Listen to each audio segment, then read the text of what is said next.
So I caught up with somebody I dated 4 years ago, and here's what I learned.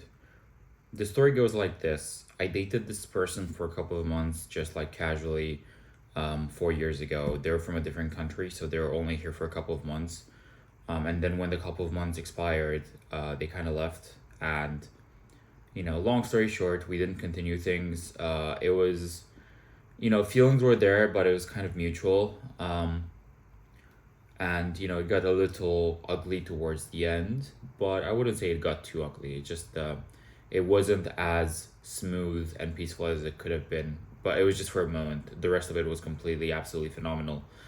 um I would never have thought that I would see this person again in real life. Like, we've been following each other on social media. I've not been closely following them because that's not healthy. um but they've been like following what I've been doing. And I've kind of grown on social media. I've grown my presence. I'll leave my IG in the bio in case you want to have a look. But basically, I've been doing stuff with my life. I used to. I was just starting out as an actor back then. I was also working in finance as a quant. And I think, to be honest with you, the thing that got this person interested was more the acting side of things. Even though that was like less of what I did, then I was more focused on the finance because I've always been more practical and like focused on money. And the acting was something that I did for my soul. And if I had a trust fund, I would have gone 100% all in. But I couldn't really do that because acting just doesn't pay. So I've done as much of it as I reasonably could to give my shot at like to give myself a shot at the big break, but not the maximum shot, just an existing shot at a big break. So I did commercials, like local dating shows, stuff like that. But I didn't get really like big auditions or big roles or anything like that, which is fine. Um, and so I met this person 4 years later. I saw them randomly on the street, and I was like, we should. Well, I didn't say we should catch up. I just told them that I saw them, and I texted her, and she said we should catch up. So we did.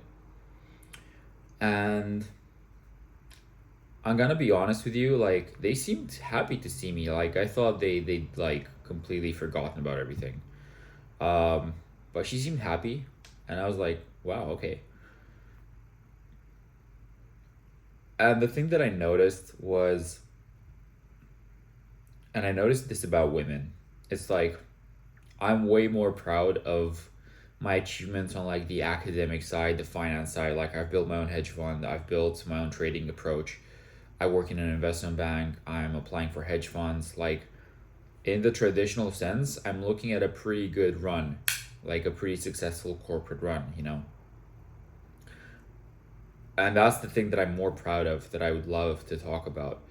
But this girl, she was so much more interested in like, so how did the acting go? I saw you did some stuff. I saw you did some like jobs or commercials. Anyway, like my whole Instagram is more geared towards that creative side of things.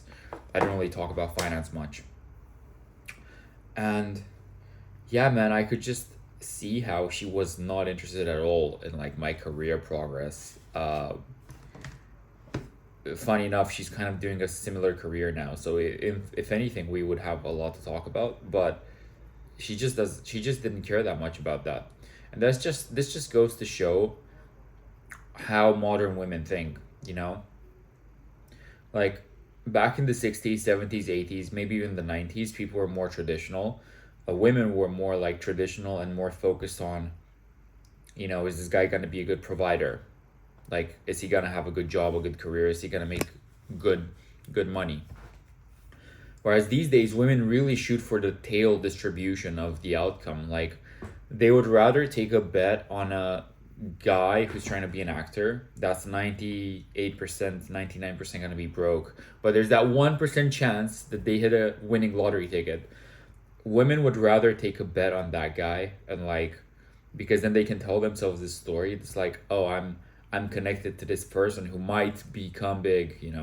And if anything, if you show even a spark, even like an inkling that you're working towards it, that there might be a big break coming, like if you post something about commercials you've been doing, stuff like that, that just fuels that fantasy even more.